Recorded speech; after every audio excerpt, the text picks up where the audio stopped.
Sang kapten menyuruh para awak untuk turun ke ruangan Palka. Betapa terkejutnya para awak mendapati seluruh manusia yang dikurung ini telah innalillahi. Di tengah lautan yang luas lagi mengerikan, kapten dibuat duduk terdiam termenung akan tragedi tragis yang terjadi di atas kapalnya. Langkah apakah yang akan dilakukan oleh sang kapten untuk tetap dapat melanjutkan hidupnya? Penasaran? Mari simak alur cerita filmnya.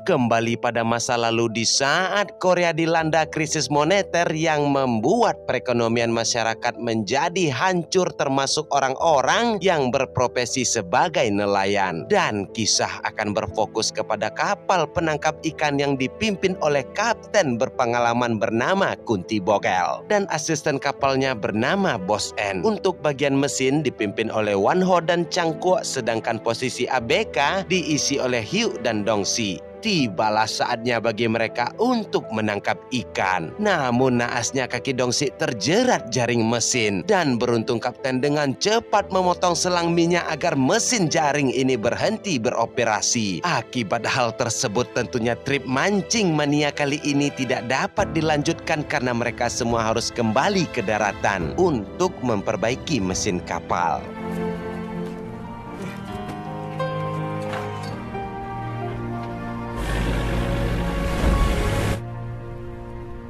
Tak mungkin rasanya pulang dengan tangan kosong. Kapten menemui juragan pengepul ikan dengan tujuan meminjam uang untuk dirinya dan seluruh para ABK. Setelah itu kapten pun kembali ke rumah dan ia pun mendapati istrinya sedang meremelek digoyang lelaki lain. Tak seperti lelaki konvensional pada umumnya, kapten tidak marah sama sekali tapi malah memberikan uang jajan kepada istrinya. Sepertinya kapten mengerti karena profesinya sebagai pelaut, jadi wajar bagi dirinya jika sang istri digoyang pria lain.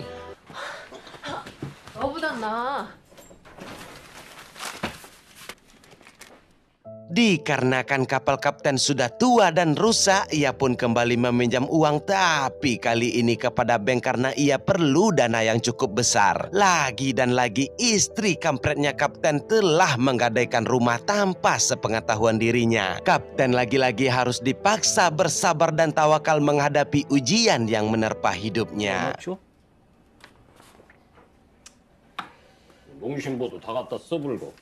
Tak habis ide kapten menemui teman lama yang dulunya juga berprofesi sebagai nelayan. Tapi kehidupannya telah berubah menjadi sultan karena ia telah beralih profesi menjadi penyelundup imigran gelap. Mau tidak mau kapten pun menerima tawaran tersebut untuk memperbaiki kapalnya. Dan teman lamanya ini memberikan titik koordinat penjemputan imigran gelap, serta ia pun memberikan jam tangan emas dan uang tunai sebagai pembayaran muka untuk pekerjaan ini. 형님, 우리가 누구요? 일이 들어왔단 게요.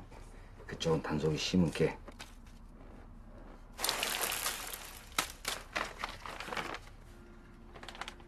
Setelah itu kapal pun kembali berlayar menuju ke tengah laut dan Bos N memanggil seluruh para awak untuk melakukan rapat meeting Gibah Akbar di ruangan kabin. Bos N pun menjelaskan bahwa perjalanan kali ini bukan untuk mencari ikan, melainkan melakukan penjemputan imigran gelap Korea Cina. Awalnya para awak ragu dan takut melakukan pekerjaan ini, tapi karena kebutuhan lebih besar dari ketakutan, akhirnya mereka semua pun sepakat untuk melakukan pekerjaan ini. 이거 성금이고 밀항자들 중에 그 가시네도 있겠네. 기관실이고 뭐 배 싹 수리해버리자고. Malam harinya kapten telah sampai pada titik koordinat yang telah ditentukan. Mereka semua pun mulai memindahkan para imigran gelap di tengah hujan lebat dan ombak tinggi sebagai tantangannya. Jumlah imigran yang mereka bawa berjumlah 23 orang pria dan 2 orang wanita. Ketika wanita terakhir hendak melompat ke atas kapal, naas bagi dirinya ia pun terjatuh ke dalam laut. Beruntung Dong Sik melihat kejadian tersebut dan dengan segera Dong Sik menyelamatkan wanita tersebut.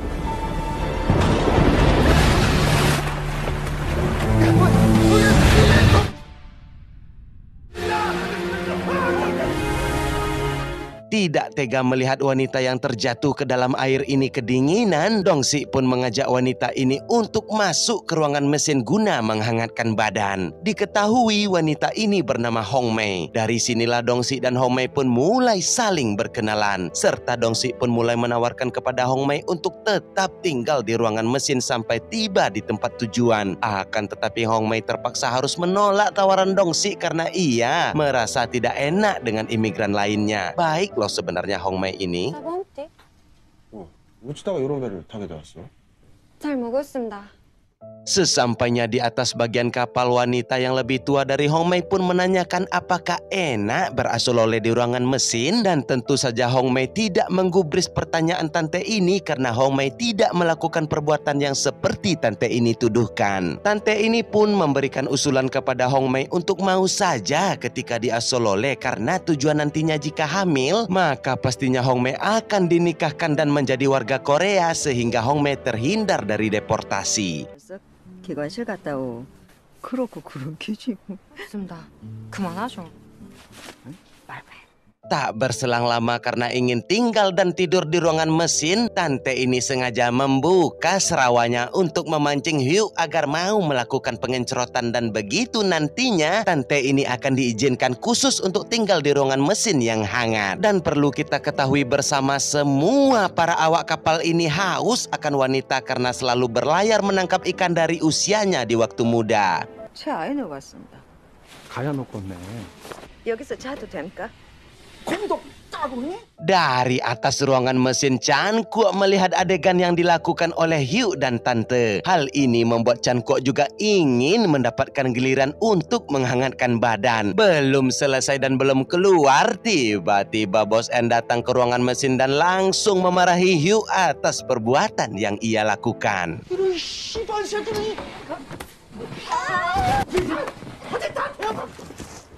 Keesokan harinya kapten meminta kepada seluruh para imigran untuk bersembunyi di ruangan Palka. Hal ini dilakukan karena adanya kapal polisi laut yang sedang mendekat. Perlu diketahui bahwa ruangan Palka ini adalah ruangan yang diperuntukkan untuk menyimpan hasil tangkapan ikan. Tentunya aroma ini akan mengeluarkan aroma yang busuk. Hampir seluruh imigran mual dan muntah karena diletakkan di ruangan Palka. Salah satu imigran pria pun melakukan komplain atau provokasi kepada imigran lainnya, serta ia menuntut agar para imigran diperlakukan seperti manusia karena mereka semua telah membayar mahal untuk naik kapal ini. Melihat hal tersebut, kapten turun ke bawah dan langsung memukuli imigran pria ini. Lalu sang kapten dengan tegasnya menyuruh awaknya untuk membuang pria ini ke laut guna memberikan efek jera dan takut kepada imigran lainnya. 이 새끼는 바다에 던져버린다. 모가지는 나 가지고 있는 것이다. Di lain sisi, Dongsi kembali mengajak Hong Mei untuk tinggal di ruangan mesin. Hal ini Dongsi lakukan tentu saja karena ia telah jatuh cinta kepada Hong Mei dan tidak ingin Hong Mei kembali dimasukkan ke ruangan Palka bersama imigran lainnya. Pastinya tindakannya menyembunyikan Hong Mei ia lakukan secara diam-diam tanpa diketahui seorang pun kecuali kameramen. Sementara itu radio kapal kembali dihubungi dan ternyata itu berasal dari kepolisian laut yang ingin naik ke atas kapal kapten untuk melakukan pemeriksaan. Hal ini dikarenakan karena kapal kapten telah berada di perbatasan. Seketika semua imigran kecuali Hong Mei kembali dimasukkan ke ruangan Palka. 여거는 대창호. 허물러 어창 더 허물러. 뭐냐 안 잡고. Polisi ini sebenarnya cukup pintar menganalisa keadaan bahwa ada yang tidak beres dengan kapal kapten. Apalagi ia melihat jam tangan emas kapten yang menandakan jam itu merupakan sebuah hadiah dari pekerjaan yang besar. Ditambah lagi ia melihat para awak berdiri melihat ke arahnya dan hal ini semakin memperkuat praduganya bahwa ada yang sedang disembunyikan. Tapi ternyata semua kepintaran dan praduga yang polisi pintar ini punya hilang seketika tatkala kapten memberikan seonggok sogokan. Dan akan hal ini membuat kita mengetahui bahwa jurus terampuh ini tidak hanya berlaku di negeri Wakanda. Iya, anjing kadang. 병풍처럼 서가지고 뭐냐? 예?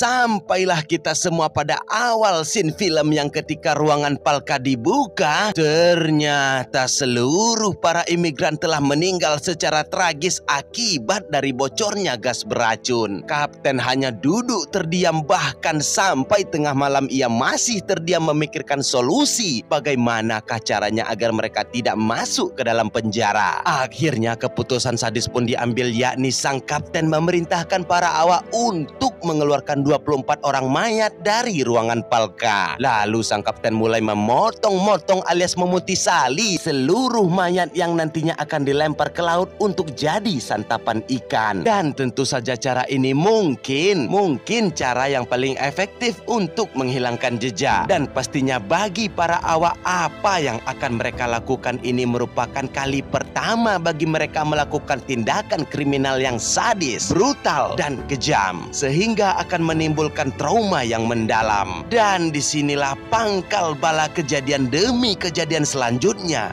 dimulai. 이거 가판으로 다 끄집어 올려.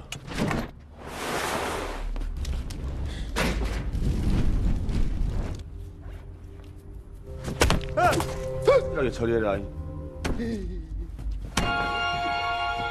Para awak mulai berselisih paham. Terlebih lagi bagi Wan Ho yang memutisali mayat imigran menimbulkan trauma yang mendalam bagi dirinya. Wan Ho pun mulai berhalusinasi, menangis, meratapi, menyesal melakukan kesalahan dan perbuatan yang telah ia lakukan. Saat Dong Sik kembali ke ruangan mesin untuk memberikan makanan kepada Hong Mei yang ia sembunyikan, di saat yang sama Wan Ho dan kapten juga turun ke ruangan mesin. Wan Ho mengatakan kepada kapten bahwa mereka harus menyerahkan diri kepada polisi. Awalnya kapten masih bersikap tenang dan terus berusaha menjelaskan alasan kenapa dan mengapa mereka melakukan perbuatan sadis ini. Namun Wan Ho yang traumanya sudah terlalu parah dan tak bisa berpikir tenang lagi, akhirnya kapten pun mengambil pipa besi lalu menghantamkannya kepada kepala Wan Ho sampai ia meninggal. Dan kejadian ini disaksikan oleh Dong Sik dan Hong Mei yang bersembunyi. 완전히 파출소 갖다 주면 되겠지. 어떻게 이 개굴박 속에.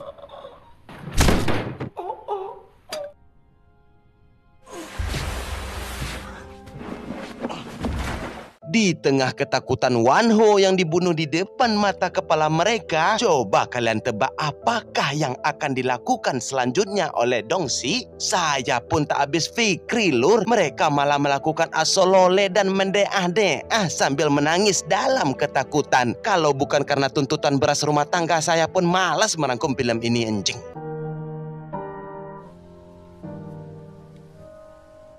Tak lama setelah bercocok tanam, para awak pun mencari keberadaan Wan Ho yang menghilang. Chan Kuok pun mengambil alih bagian mesin karena dirinya adalah asisten dari Wan Ho. Chan Kuok pun mulai curiga kepada Dong Sik yang hanya awak biasa, dan kenapa sih akhir-akhir ini seringkali ia turun ke dalam ruangan mesin. Chan Kuok pun mulai teringat imigran wanita jumlahnya 2 orang dan baru hanya 1 orang yang mereka mutisali. Ia pun mencari keberadaan Hong Mei pada bagian terdalam ruangan mesin. Dan tentunya Dong Sik berusaha menghentikan Chan Kuok. Yang di antara para awak lainnya selain Hugh, Chan Kuok memiliki keinginan seks yang tinggi. Dan pada akhirnya Hong Mei pun berhasil ditemukan oleh Chan Kuok. Dan beruntungnya bagi Hong Mei yang ketika alarm tiba-tiba berbunyi yang menandakan kapten meminta seluruh awak untuk berkumpul di bagian atas kapal. 아 근데 전 내 거야.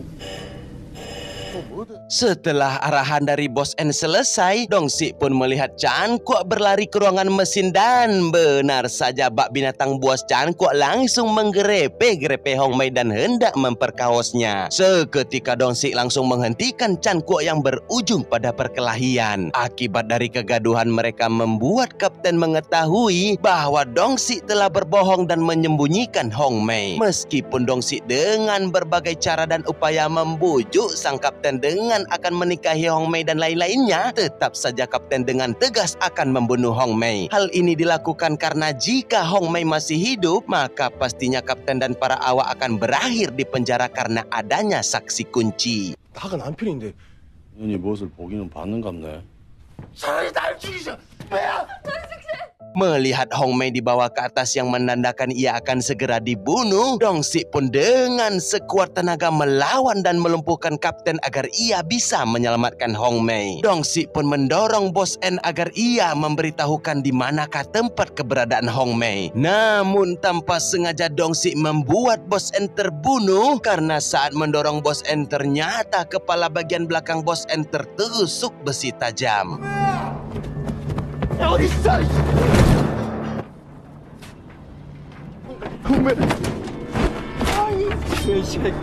Dong Sik pun melaporkan melalui radio kepada polisi laut dengan niat melaporkan kejadian yang telah terjadi di atas kapal. Namun baru hanya mengatakan titik lokasi koordinat, Kapten Hugh dan Cangkuk menangkap Dong Sik dan mengurungnya di ruangan Palka. Namun ternyata Hong Mei juga berada di ruangan Palka. Dan tentunya Cangkuk yang terus saja terbayang-bayang aroma serabi Hong Mei berusaha kembali untuk memperkaosnya. Dan lagi-lagi perkelahian antara mereka kembali terjadi. Hugh yang mendengar kegaduhan juga ikut turun ke ruangan Palka. Dan seketika ia melihat Hong Mei, seketika itu juga Lee Min Ho si Hugh memberontak ingin memperkaosnya. Namun tiba-tiba dari belakang Cangkuk menghujani Hugh dengan tusukan benda tajam yang mengakibatkan Hugh juga meninggal. Lee Min Ho Cangkuk yang sedang tinggi-tingginya ini harus layu ketika Dong Sik memukul kepala Cangkuk yang membuat ia tak sadarkan diri.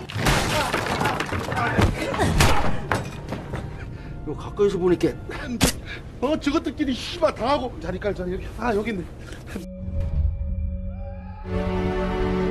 Dong Sik pun merusak mesin kapal yang menandakan kali ini dirinya benar-benar menyatakan perang terhadap kapten. Kapten pun turun ke ruangan mesin dengan tujuan yang sama. Di tengah pertarungan, kapal yang berlayar tanpa nakhoda tiba-tiba telah menabrak sesuatu. Sehingga hal tersebut menyebabkan kebocoran pada kapal kapten. Kapten pun menghentikan pertarungan dan lebih memilih untuk menyelamatkan kapal terlebih dahulu. Ia pun mencari dan memanggil para awak kapal untuk membantunya dan sampai di sini kapten masih belum menyadari kenapa para awaknya hilang satu persatu. Kapten pun membuka ruangan Palka dan mendapati Cangkuk yang telah sadar dari pingsannya. Bukannya berpikir untuk melarikan diri, si Cangkuk lagi-lagi masih memikirkan Lee Min Ho-nya yang masih berdiri. Tentu saja kapten tetap membiarkan Cangkuk berada di ruangan Palka.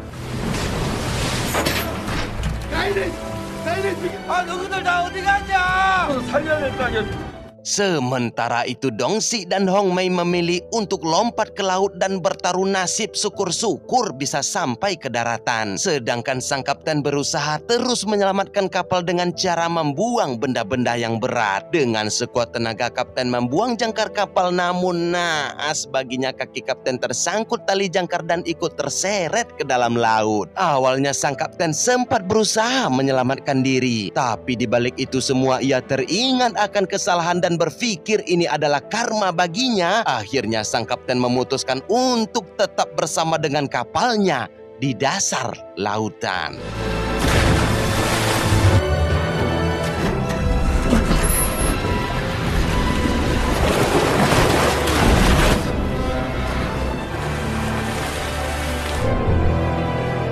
Di sisi lain, Dong Sik dan Hong Mei terbawa arus ombak sampai ke daratan. Hong Mei berusaha membangunkan Dong Sik, tapi sial baginya ini hanyalah sebuah mimpi. Yang ketika Dong Sik terbangun dari mimpinya, ia pun tidak mendapati Hong Mei berada di sisinya dan Hong Mei hanya meninggalkan bekas sepatu ando yang dikenakannya.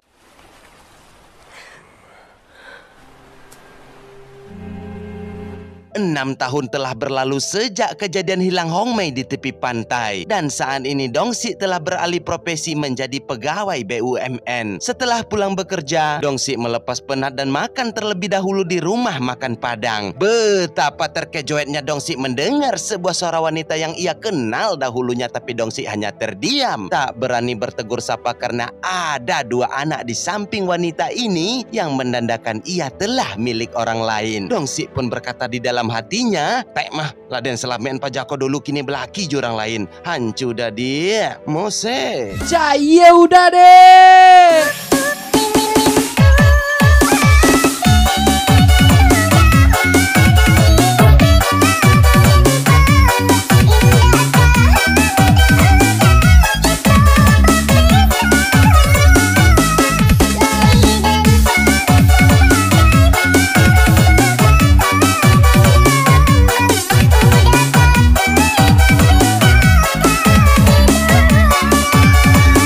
Pesan dan pelajaran yang dapat kita ambil pada film ini ialah berawal dari hadirnya dua wanita ke atas kapal yang membuat hancurnya persahabatan, kekeluargaan, bahkan saling membunuh. Padahal mereka bersama sudah hidup bersama selama puluhan tahun. Hal ini membuktikan benarlah apa yang dikatakan dalam Al-Quran surat Yusuf ayat 28, bahwa sesungguhnya tipu daya dan godaan kalian wahai wanita begitu dahsyatnya. Beginilah gambaran kehidupan jika kita lebih mencintai ciptaannya daripada pencipta itu sendiri. Allah Subhanahu wa Ta'ala telah menerangkan dalam firman-Nya pada surat An-Nisa ayat 76 bahwa sesungguhnya tipu daya godaan iblis dan setan itu lemah. Maka dari itu iblis menghujam, membutakan mata dan hati kita melalui wanita. Kebanyakan lelaki mungkin mudah menghindari narkoba, perjudian dan alkohol, tapi begitu beratnya jika sudah dihadapkan dengan wanita. Hal dasar yang harus kita ketahui wahai lelaki, bahwa sesuatu itu begitu indahnya sebelum kita memiliki, namun begitu kita mendapatkannya lambat laun akan menjadi sesuatu yang tidak berharga. Ditambah lagi Rasulullah bersabda sesungguhnya wanita itu menghadap ke depan dalam bentuk setan dan ke belakang dalam bentuk setan pula. Arti hadis ini dijelaskan dalam kitab Al-Jamili Ahkam bahwa wanita begitu datang akan dihiasi oleh iblis agar menarik bagi laki-laki, dan saat pergi pun juga begitu, iblis akan memperindah bagian belakang wanita bagi yang melihatnya. Jadi buat para lelaki tetap jaga pandangan, tundukkan pandangan, tetap setia pada pasangan, dan jangan lupa subscribe, like, komen dan share. Sampai jumpa di video selanjutnya. Assalamualaikum warahmatullahi wabarakatuh. Sehat-sehat buat kalian semuanya ya, sukses semua, amin.